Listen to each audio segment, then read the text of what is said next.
We're recording now. Hey, everybody. Great to see you here. We were just sort of chatting before we were officially starting the webinar. It's awesome to have you all here. I really apologize for missing last week. I was in Ohio. Actually, no, I was driving from Ohio to Pennsylvania and going from the southern end of Ohio up to the northern end of Ohio and then into Pennsylvania. You get into some hills. And right when it was time to start the webinar, I lost my internet signal.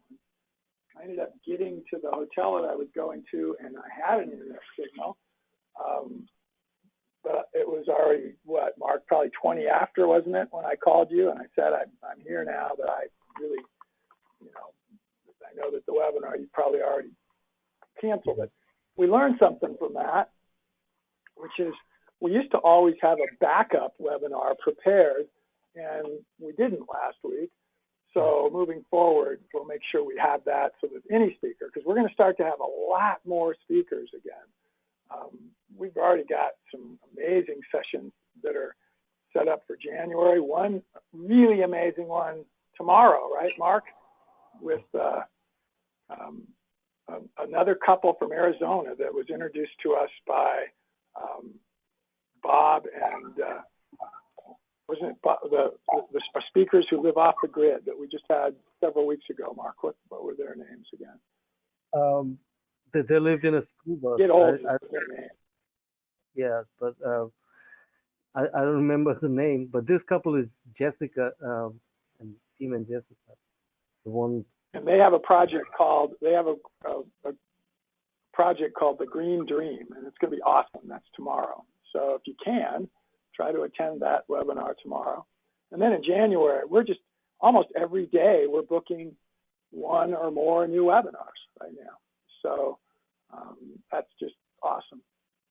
And our goal is by February or March that we get back up to where we were at our very peak, which was the end of 2018, when we were doing, I think we were up to, well, maybe the most we ever did in a week, Mark, was 15, but we're going to get, I think 15 is too many, but we'll get up to 10 to 12 a week in the very near future. Very excited because on Thursday, we have our second board meeting of our new Economic Action Team Advisory Board. And I'm going to switch the page here on my screen. I'm going to come back to the Economic Action Team screen here in just a few minutes, but click here and then go to another one of my pages and show you that just a second. I've got my dashboard for attendees right over it now. Oh, I didn't do that. What the heck is happening? What did that do? Well, it's showing us what upcoming webinars there are. That's not where I wanted. We'll go backwards here.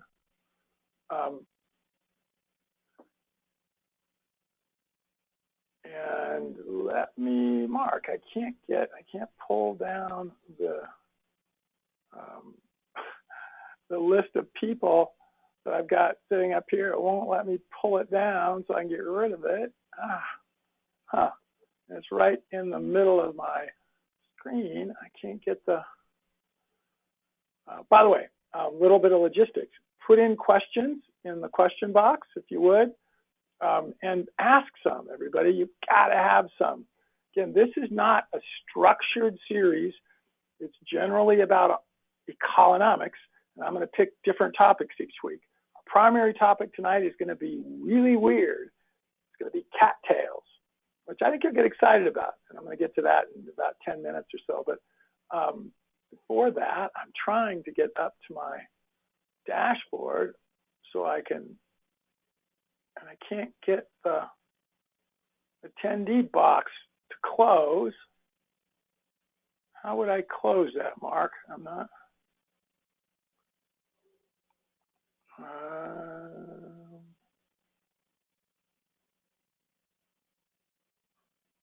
The I don't. it won't. It's sitting up at the top of my screen, and it's covering my dashboard, and I can't move it. I can't get it to. I can't even get it to turn off, to get it to go where I'm not looking at it. Uh, It's so weird. so it's not moving when you hit the orange arrow, or No, it's not moving. I'm trying to grab it and move it, and it doesn't move. looks like it's. And it's just on mine. So I was going to show a number of the members of our advisor board. We have 145 members. Not all of them will be active. They were mostly provided to us through a service called Advisory Cloud that I've talked about. They range all the way from the head of research and development for Pepsi to the ex-chancellor, which would be the head person for the University of Illinois, to just people, amazing backgrounds and histories, and they're going to really be helping us out. So I did want to show this. Go to my inbox here real quickly and show you something, which was email. Oh, Mark, you know what? I finally found all those emails. They were in trash, but I had been looking in trash, so I swear they got sent later. I'm going to pull up the email that you guys just got sent today, that we sent out. But Watch, Mike. Look at these. They're all right here. And I don't know why. And they came an hour or so after we were done. But what I wanted to show you real quick was the poll, because if you would, sometimes you probably don't even, those of you that are regulars, and a lot of you that are on here today are, you don't probably even open emails from us, but if you wouldn't mind, open this one. We'll send it. And Mark, you're going to add that poll to the sidebar, correct? You can actually take the nature poll off. So on our sidebars, while this is opening, you'll notice that we have a whole bunch of really useful information. And Mark changes this all the time, but this was our survey and poll that we did about nature. And we now have a new one that we're doing, and we'll keep adding that to emails for several weeks here, but this is going to be coming up in a second. I just can't understand why I can't move the box for people, the attendees. So here is this new survey that we have, and this is the first question, which is just a little bit, get some info from you personally a little bit, and then you click on next. Oh, I have to answer it actually.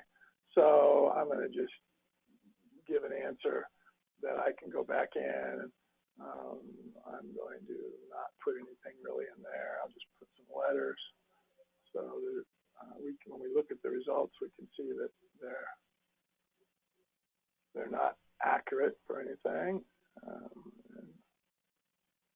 All right, you must answer the question. I did answer it. I put 3 letters. Don't tell me this thing's smart enough to know that when I type something that's just bogus, it's not really real. Let me see if it is. F-O-R, come on. That's interesting. Let's go back to that one. I answered that one. This one. We're having some tiny challenges with this. You know, I bet it recognizes that that's not a word.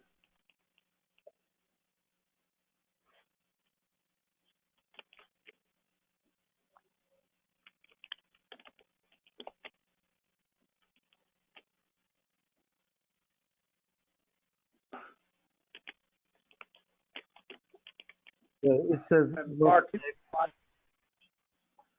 yes. Now, you know what? It looked like it needed to have 5 words in it. So Right. social media, we're trying to see if you guys even use it at all. It's not that important for me. And then obviously there's 8 questions here. Probably take you 5 minutes to answer this. I'm not going to go through all of them, but Mark will be adding it to the site as a sidebar in the next week or so. So we are now going to move to what I want to have to is today's topic, which is to talk about cattails. What a weird topic. So this is our table of contents for our Elite site. And some of you probably remember, I'm just kind of showing you something that I have done several series on sustainable aquaculture, which didn't really involve anything about cattails, but I also did one on aquatic ecology, which did involve discussion about cattails. And I think that's here on this chart. It is.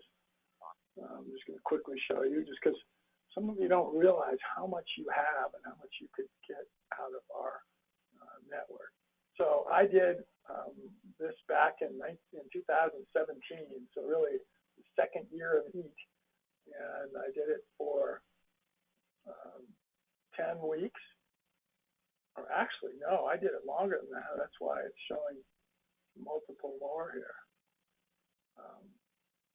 Shoot, I did it for a lot more than that. I did it for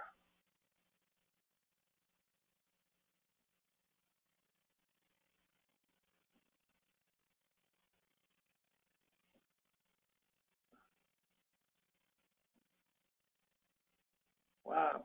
I did it for. Do you remember that? Did you remember I did it for this many episodes, Mark? Wow, this is almost as long as Mark's. Yes. I think just outdid me by 2 different sessions. Well, I did 40, I believe, for forest ecology.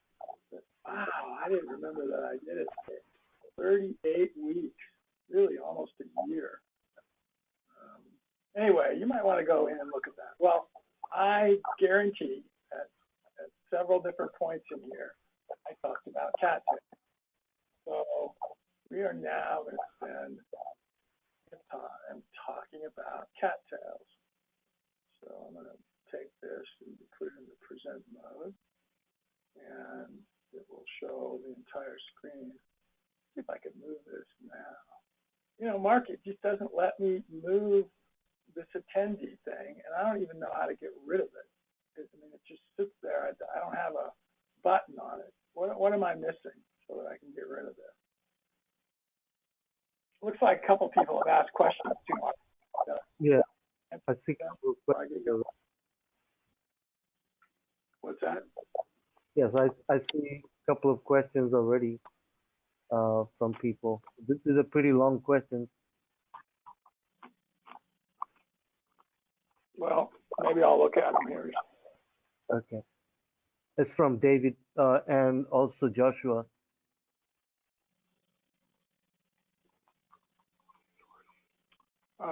Water is now being traded on the Wall Street futures market.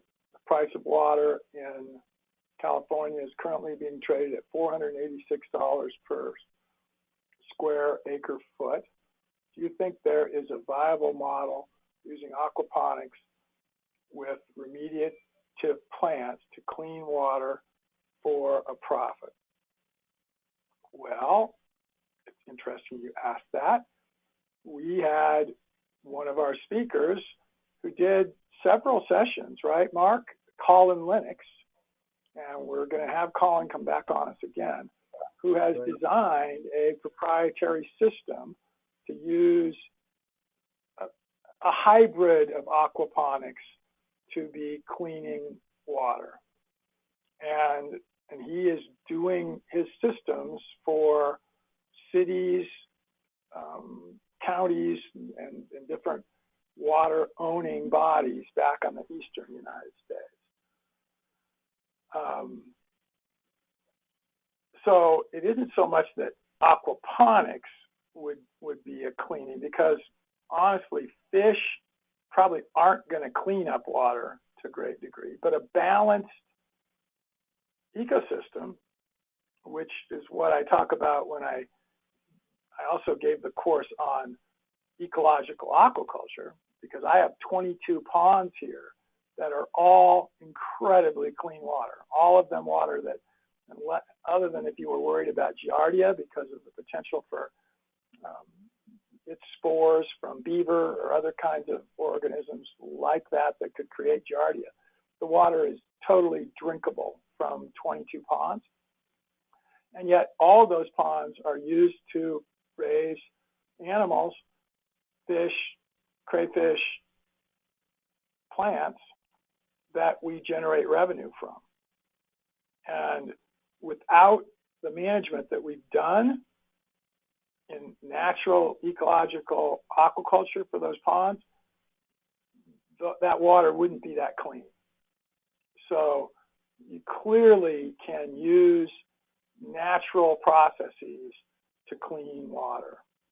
And the profit would come from whatever additional value there'd be for the clean water versus what dirty water would be, and there would be some, plus whatever sales you could make from whatever kinds of things that you could be doing with that water. So again, many of you have heard, I make money from my ponds in a bunch of different ways. One of them is by selling product from them, fish. I sell two different kinds of fish. I sell ornamental fish to the pet store industry, and I sell edible fish to mainly caterers and chefs. So that's profit from product. But I also make profit from recreational fishing. We're 6 ounces from the state record smallmouth bass in one of these ponds, and there are people who will come from all over the state of Colorado to potentially get the state record because I've managed that pond specifically to grow big bass. We do fishing with groups of kids that we want to actually do a lot more of from inner city that have never fished before. And we make some revenue from that, but it's usually from grants that those groups can get.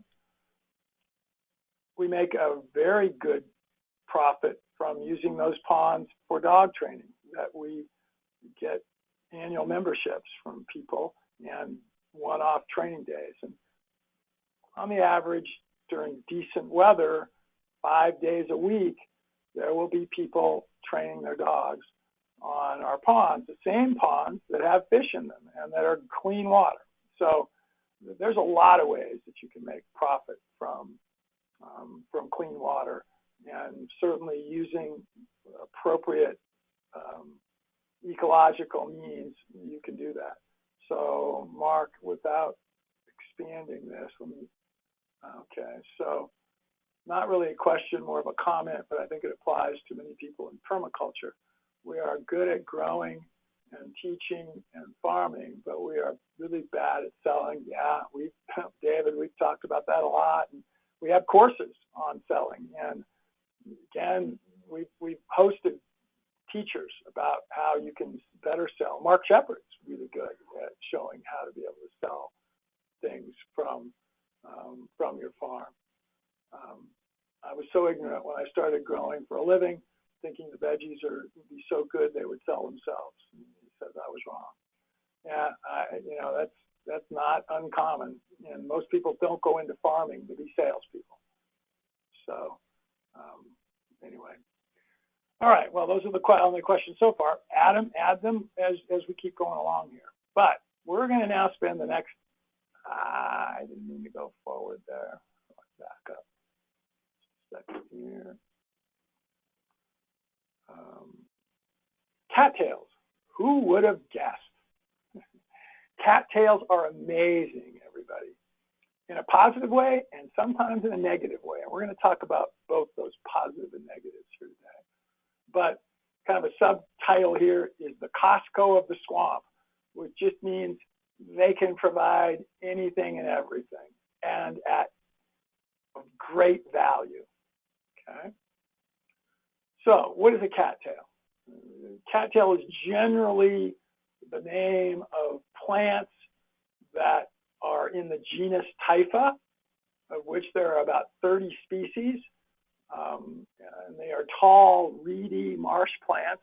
Here in the United States, we only have 2 of those species, and around the rest of the world, there are others. And I'm going to show you lots of pictures. I was hoping I'd get out in the field today into our pond. I was going to grab some samples, and I'll do that for another session. But this back injury that I have, and whatever I've got going on, just stopped me from even getting out. I was lucky to be able to walk to my chair and be able to sit down and be able to do this. That's kind of the pain that I've been in. But so they're mainly found in temperate and cold areas. That's an important point. They're not something that Mark would find, for example, in Bangladesh typically. They actually like brackish water, so you'll see them along coastlines, and they're also in all kinds of freshwater situations. So my water is completely freshwater. And in the aquatic ecology series or course that I did, I talked a lot about succession, and cattails, when they begin to dominate an aquatic resource, it means that that resource is moving towards becoming dry land. And that's not a good thing, typically. It means that the water has gotten lesser in its depth, and you're now moving towards getting a land-based situation. So that's why they're typically considered semi-aquatic or aquatic. Rule of thumb is that if your water depth is more than 30 inches, they will not grow in water that's deeper than 30 inches. Now, that's not always the case, but it is most often the case.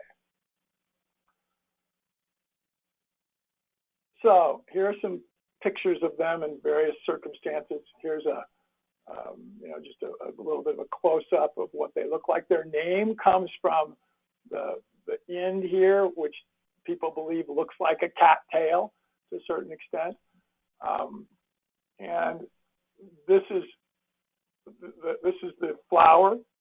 This is how the plant propagates itself. This is where its seeds are. They also propagate by their roots. They have what are called rhizomes that will spread under the water. I'll talk a little bit more about that a little bit later. But their dominant feature is this structure here. And again, this occurs fairly late in their annual growth cycle. So here in my part of the world, at least, you'll start to see cattails in the areas where they're growing almost as soon as ice comes out. So in our case, that would be late February, early March. You'll start to see little tiny sprigs of them, this tall or so, that are down in the water. They'll break the water surface typically around the middle of April, and then start to really grow. They aren't as huge and tall as other reefs. And we're going to talk, I apologize, but somebody's calling in on this line. As you guys know, because of the slow internet that we have here, when I'm doing webinars from here, I use the phone, and it's just a background line, so that might have jumbled up my voice for a second. But they don't grow as tall as what's called the common reed, which is Phragmites, and I'm going to talk about Phragmites near the end of the presentation today. But they'll grow anywhere from 3 feet above the water surface to 7 or 8 feet, maybe 9. They don't typically get nearly as big or as tall as the common reed does, as Phragmites. But what happens is they grow throughout the growing season, and about in July, they start to develop this seed head here. And by probably late August, it's completely developed, and it begins to shed. So here, this picture up here shows them really right when they're at their peak, although this one right here is actually already shed, which is typically done by the wind, and it will blow their seed over the pond surface, and it's the way that they propagate for future years. Here is a picture of an aquatic situation where they're just huge in their dominance. Look, you can see the tops of them from right here all the way back to these trees that are probably quarter mile away. This is a wetland area that is quickly moving towards being non-aquatic in its succession, and probably not in a positive way. It's probably not a good thing that that's occurring. Meaning it's typically probably man-induced that is occurring. So you can use cattails for anything. Their uses are huge, and I'm not going to go into everything here today, but we're going to talk about some of them. Crafts. The Native Americans use them for, you name, a variety of different things. Covers for shelters, and we'll actually show some pictures and talk a little bit about that. For mats, blankets, baskets, show some pictures of some baskets that were made from them. Cords, ropes. The leaves are about half an inch to an inch in thickness, and one leaf can make a belt or a strap for something. The pollen in the seed area, which I'll show a picture of here in a bit, can be used for insulation. And it can be used in the soles. It can be felted. Felting is when you take a fibrous material, you add water to it, and then you compress it, and that turns it into a felted material. And it can be used, obviously, in interior for things like pillows. Huge amount of uses. So now let's just talk a little bit about some of the uses, not all of them. And then I'm specifically going to talk about the food side at a point here. So it's well known that cattail pollen can be used for controlling bleeding, for dealing with chest pains, and other blood issues, blood stagnation of a number of different kinds. The roots can be used also for treating burns, for treating insect bites, scrapes, bruises, and open blisters. And when cattails are burned, the ash is also used for treating wounds and abrasions. We've actually burned a lot of cattails in our fire pits here, and we have had several medicinal classes that people have done where we've used the ash to show people how they can use that to treat wounds and different kinds of abrasion. Fuel and light. They are a biofuel, so you can use them for heating a dwelling, for creating a fire, for a number of other kinds of purposes. The fluff, which is the pollen, is a great fire starter because it's light and soft and very dry, and it'll burn really quickly. And then so what happens is those brown flower heads over the development period in a year turn from the brown to the fluff, and I'll show some pictures of that. And then that's when the pollen and the seeds get blown off. And then, but when they're still in a brown stage, they can be used as torches. And the smoke from them, like smoke from a number of things, will drive away bugs. And this just isn't theory. This is known that it happens. So now we're going to spend a good little chunk of time here talking about what's the eating situation with them. So what parts of the plant are edible?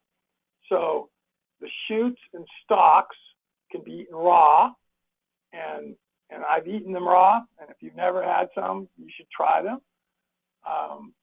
Or they can be cooked like corn on the cob or asparagus, and I'm going to show a couple pictures of that. And it's really high in nutritional value. with really good amounts of some of the things that we probably in many cases don't get enough of in our lives. Potassium, phosphorus, the vitamins A, B, and C. When you eat them in a raw state, or if you fried them, boiled them, most people say that they kind of taste like a cross between zucchini and cucumber.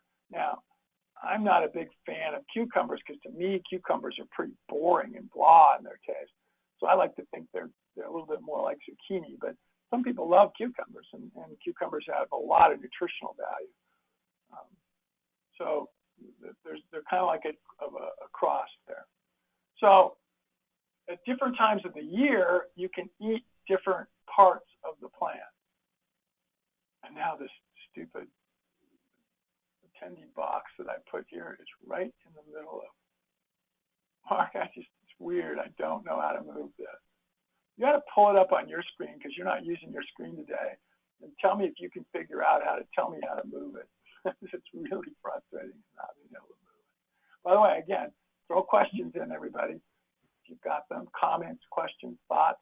If any of you know other things about cats you want to tell. Okay, another question? Well, yeah, there's a question on Facebook from Robert Hayes. Uh, he says, how much cattails, uh, fronds or leaves do alpacas like to eat? That's a great one. They don't, Robert. they're too thick. Alpacas are ridiculously picky, and they like really fine, easy to grab grass. Now, if they were really hungry, would they eat cattail leaves? I'm sure they would. And ours pasture where they have cattails, but I've never seen one eating cattails because we typically have them in pastures that are pretty good grass cover. That's a great question, Robert. And you guys probably don't realize it, some of you, but we simulcast these webinars on 3 different venues, here on GoToWebinar, and then also on Facebook Live and on YouTube, right, Mark? So people could be watching YouTube Live. So people could be watching in any one of those 3. So Mark checks out for questions. Robert, I wondered why you weren't often on this venue now. You've been watching webinars on Facebook, I would guess. Robert is one of our amazing regulars who always adds value to our webinars. So good to have you, my friend. By the way, a lot of you out there in the audience, I'm not just going to mention everybody's name, but thanks to all of you for being here. I just screwed up and I went ahead one slide farther than I wanted. So now let's talk again back about what times of the year you can eat different things in the cattails. In the late spring, that's when leaves are their best, and that's probably when alpacas might eat leaves, Robert, right as they've come out of the water. By the way, alpacas aren't really fond of water, and they don't swim very well. And we've been fortunate; we've never lost one to a drowning, but we have friends that have. So they don't really, they'll be kind of careful being around water that's kind of where it would cause their feet to get stuck in it, so it's muddy. They like to be on solid footing alongside water. Cattails will typically be in areas where you've got a little bit of a muddy area before you start to see the cattail. So you can actually use the leaves and prepare them for sandwiches. And as you can see, I can't see all my notes here because that stupid name thing is blocking it out. Can't believe I can't move that. All right, in summer, that's when the real cool part of them comes, because now you can eat the pollen, and that's when it's in the orange state. So you can place a bag over the end of the plant and shake it, and then you can eat the pollen raw by sprinkling it on yogurt, on smoothies, oatmeal salads, or whatever, or it can be put together for gravies as a supplement and thickener for gravies and soups, or you can make pancakes out of it. We're going to show some pictures of that. And then even throughout the entire winter, the roots are edible.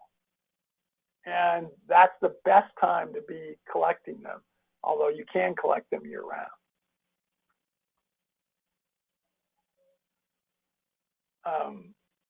When you are eating the roots, you want to make sure you thoroughly clean them, because you don't want some of the residue from the natural water they're in. In some cases, like I mentioned before, Giardia, there are some other bacteria and kinds of viral, actually, even elements that you wouldn't want to get. So you want to make sure you clean them.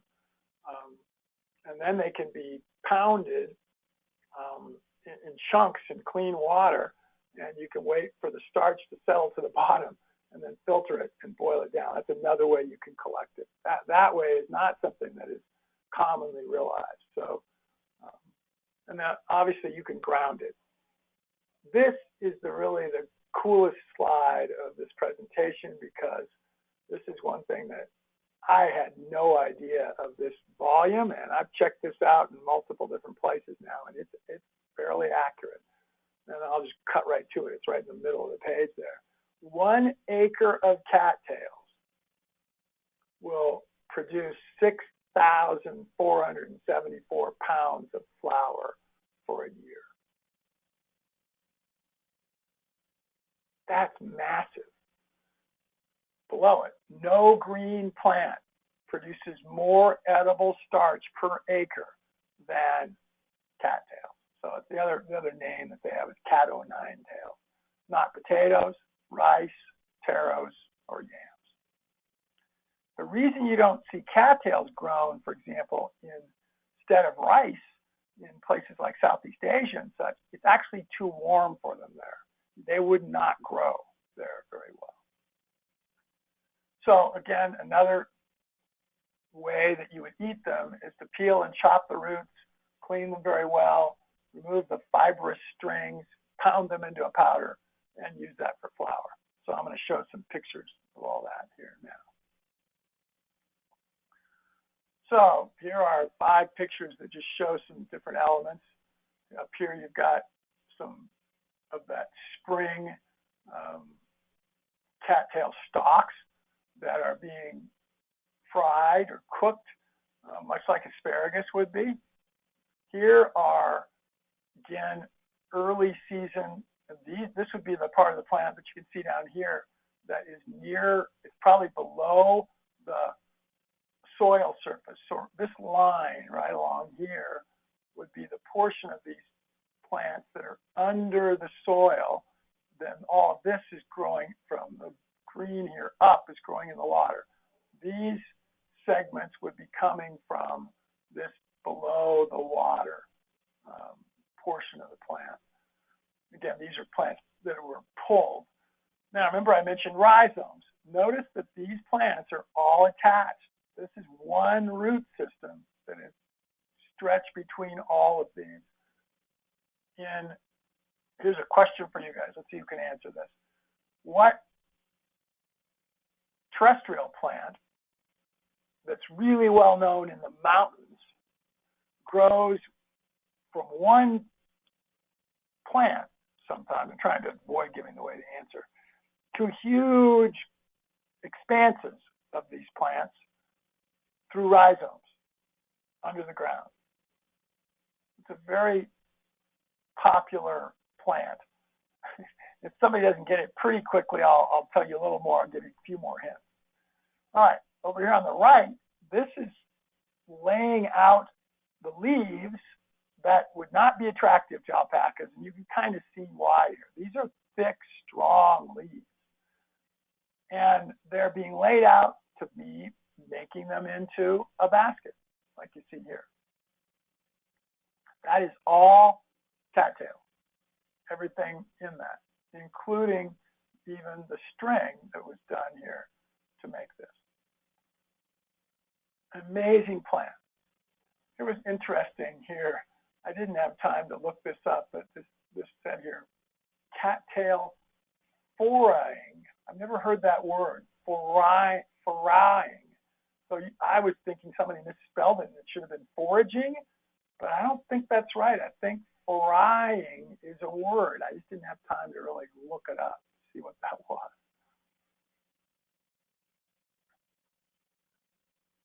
This is a real common look you'll see late in the year. This is a red-winged blackbird sitting on some of the pods that have begun to do what you see in this next picture, which is have the pollen blow off. This is a picture of a collection in an earlier stage than this, when the flour can be collected and turned into a pancake. So this is a pancake in a pot being cooked and ready to be eaten. Here's a fella who is out in a marsh. Look at, it's obviously a little cooler weather. He's got warm weather clothes on. These cattails are, foot tall. So this is maybe still in April. And he is eating the bottom. So he had pulled that up out of the water and is just eating raw. Let's go back here. He's eating this portion right here. And you can also suck. You can see that it's got a hole running up the middle. You can suck juices out of it also. This is the roots after they've been cleaned, and once these are dried, they can be crushed into flour. And so this is where the majority of the flour comes from. And this is why you get that massive amount, 6,700 pounds per acre from cattails.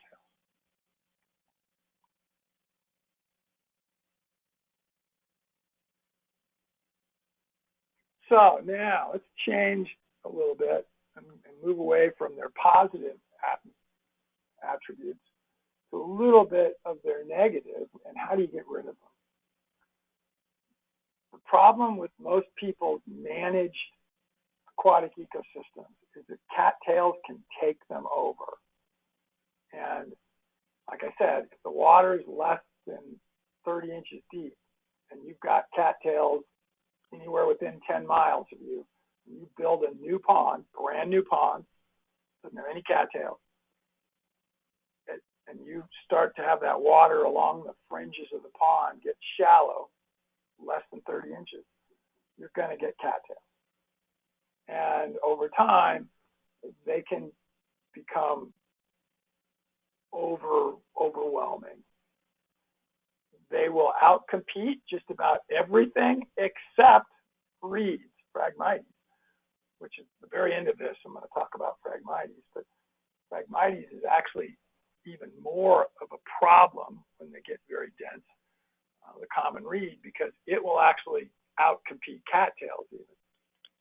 Phragmites is typically a little bit more of a tropical species. It's not as dominant in northern areas.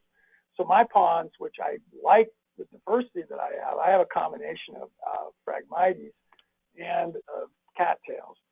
And that's the kind of balance that you like to have, because you usually don't get these hugely dense populations and that. So how can you get rid of it naturally? Notice, remember, we don't like to do anything to ponds that involves using bad chemicals, because you can obviously kill these things off with herbicides, but I don't ever want to recommend that you do that. So really, there's about 4 ways. We got 2 slides here. The first is by mowing and cutting, and it's really important for the timing of doing this. You can't do it too early. So if you cut them in May, in most areas, you'll actually stimulate growth. So you actually want to wait later in the summer, and the later you can do, the better, if you're only going to cut them once. And if you can cut them below the water line, which is not easy to do, by the way, in a season, you actually can eliminate them in the area they were. Because what your cutting does is it deprives the roots of their important food source at that time of the year, and it reduces their ability to make it through the winter.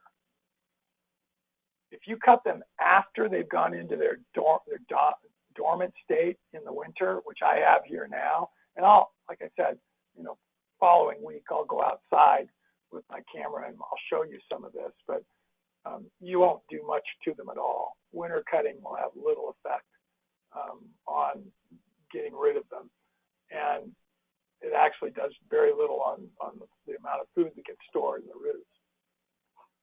So, how would you do that? You can do it with a gas-powered weed trimmer or some, scythe, which I've cut cattails with a hand scythe. Probably be careful about using electrical tools, no ponds. And again, if you can, you want to cut them either close to or under the water line, which, by the way, with any kind of a tool is not easy to cut them below the water line. We cut them every year at our place, but we cut them, maybe 3 to 4 inches above the water line. By the way, for those of you that are relatively new, we have, when we publish the replay on our website, there'll be any clickable links or any things that we'll put this presentation up there separate from the video too. So that last slide you probably saw had a couple clickable links to the mowing and cutting. So this was to a website that was actually pretty cool that I looked at as I was prepping for this. By the way, this is a unique webinar. I've never done, not just a webinar, I have never taught an individual class on cattails. And I've been teaching variations of aquatic ecology for over 4 years. But it's really fun. I've just never specifically taught something on cattails. So the other way, and this is probably the better way to reduce the amount of cattails if you want to, is, and that's when you have some kind of a water control device on your pond, so some way that you can modify the amount of water coming in at a certain time, or by your dam have more water go out, and that's by changing the water depth. So to control cattails, if you reduce the water level during the season, and that probably means you're going to kind of sacrifice that pond for that given year from many other things you might do with it. Sometimes that's important to get rid of these cattails. If you reduce it during the growing season, then you just go in and you mow and cut with a terrestrial mower of some kind. So that's one way. I don't think that's very effective. This next way is the one that can be really effective. If you can get the roots to freeze above water, so if you can get the pond drawn down in the fall or even just into the winter, let freezing occur to where the surface of the mud, the sediment, actually freezes, you will kill cattails. That's the way that we've found it most effective to eliminate them. So drawing down water in the late fall, as soon as freezing occurs, that's happening with our place right now. We have to be almost winter before our ground will really freeze, because we had 70-degree days, like 15 of them in November, really very warm November. But now we've had snow on the ground for the last week, and the ground is just now freezing. So if I drew down a pond now to where those roots right at the surface would freeze, it can really deplete a lot of the things that are needed by the cattails, the nutrients, and it can freeze those roots. Obviously, you see a sentence here, you don't want to do that if you're going to have fish that you're trying to grow there that are going to get oxygen deprivation. You're also going to affect other pond organisms. So that's another negative of this. But sometimes it is the most effective way to kill them. And I remember I mentioned before that you can eliminate them if you can get water to be more than 30 inches. So even if they've been growing in an area where water's more shallow and you now deepen that area, which is what we're going to do on our pond this winter.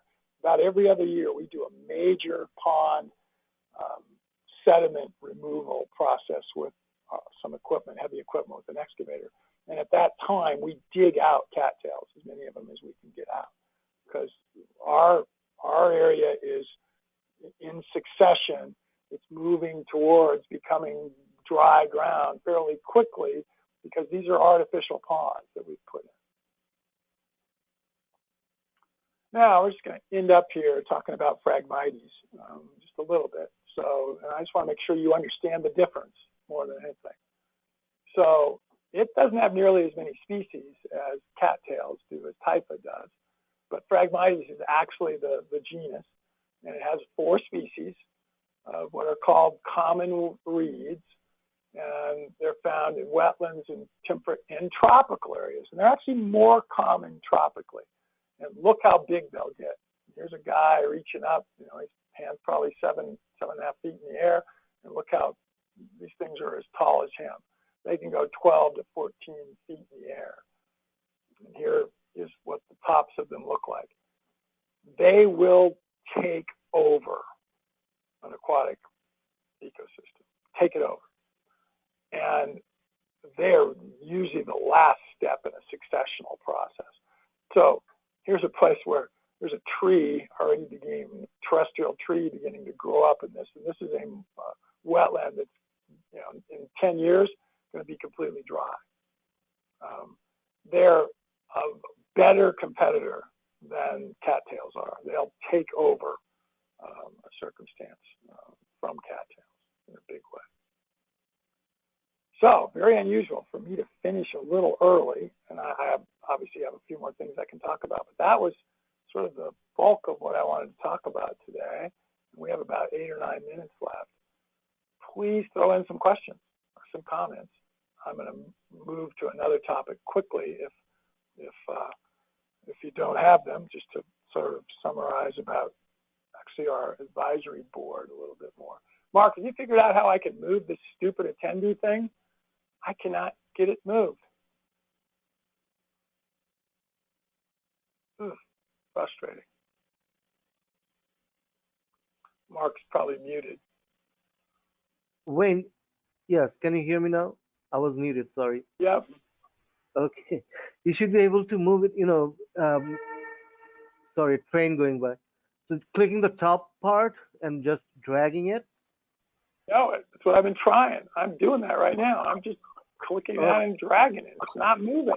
It's just stuck. I mean, I've done, had these open many, many times, but it's not dragging. You guys don't see it because that's one of the cool things. Go to webinar doesn't show. That's not part of the screen, so it's not blurring anything that you guys are seeing. And even clicking the arrow, the orange arrow, that should close it. I mean, if it's not doing anything, then it's probably frozen. I think I can make it smaller. Yeah. But it's covering a part of my taskbar, which means I can't open up a couple sites that I wanted to show to people because they're right behind that. So I can't. It won't move. It's just sitting here. Any other questions? Anybody? Comments?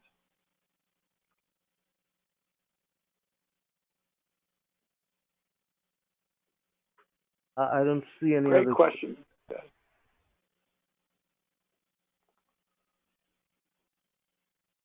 Have you gotten a little excited about eating cattails? So one of the things we are going to talk about in a future session in Ecolonomics, and I briefly mentioned it, but I've become a huge advocate of cryptocurrency. I think that our traditional banking and fake money systems are in trouble. And this guy who wrote this book is somebody that I believe we're going to be able to get to be a speaker for us. Bryce Paul is his name. And we're going to talk about cryptocurrency. And that doesn't just mean Bitcoin. It means lots of things. I think there's a lot of misunderstanding about cryptocurrency. The other thing we're going to talk about is really new and high-tech supplements. So this is a bottle of water, which happens to be sort of a special water because it's a alkaline water called Perfect Water, but that's not what I'm pointing out. I actually added a little twist tube of liquid to it that was a supplement for antioxidants. I also have supplements for immunity improvement, for use after a workout, for putting nutrients back in your system, all kinds of them. There's just a bunch of them. There's a number of companies that are developing these, but essentially just by using a 17-ounce bottle of water, any kind of water, you just add this to them, and all of a sudden now you're not just drinking water, you're drinking something way better than if you were to drink, some sugared stuff that you'd get at the store. But this has just got this added value of whatever the beneficial supplement that's getting added to it would be. So we'll do a talk about that at some point here.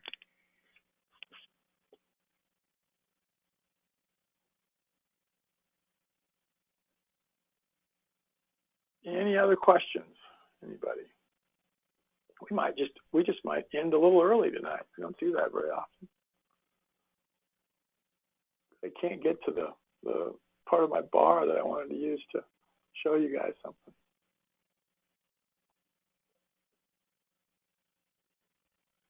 I'll just hesitate for a second here to see if anybody used their fingers and typed some questions.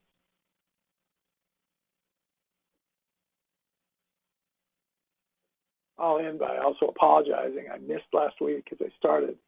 I know some of you were there, and we actually kind of gave a gift to a number of you that were there last week that I screwed up and missed just because I was traveling and I didn't plan my time well enough, and I went through an area where I had bad internet while I was supposed to be starting the webinar.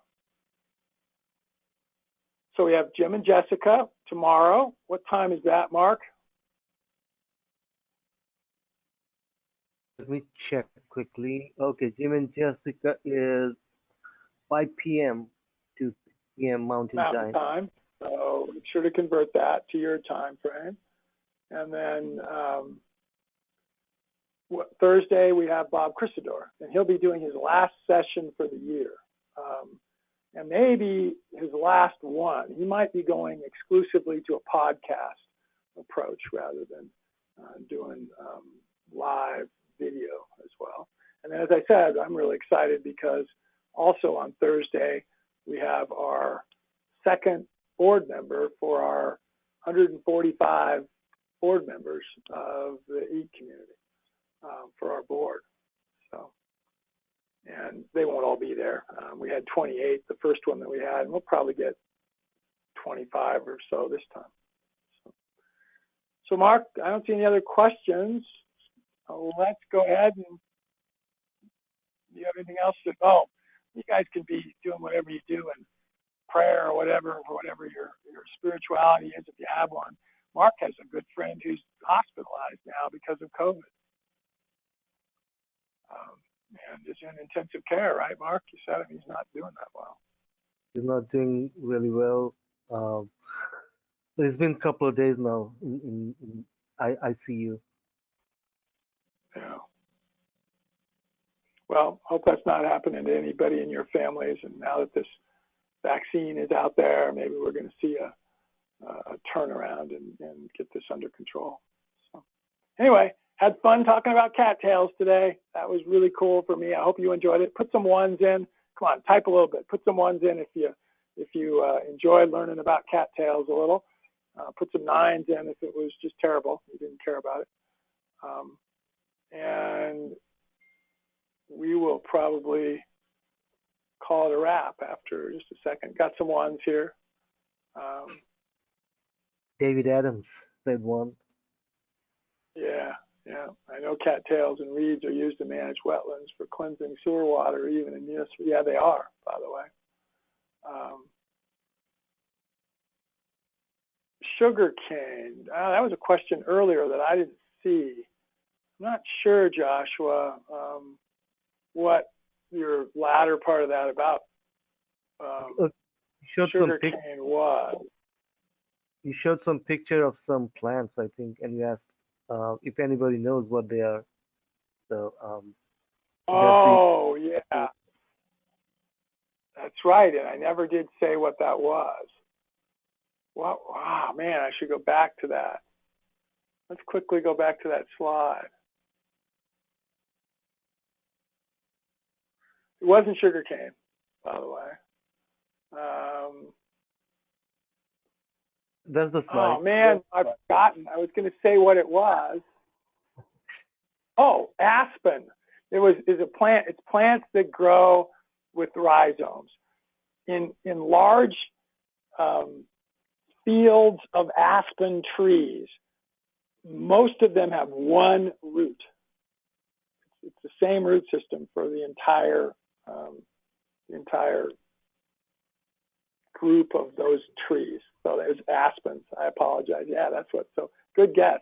I'm not sure whether sugar. I'm not saying sugarcane doesn't. It could be growing from rhizomes in that same sort of way.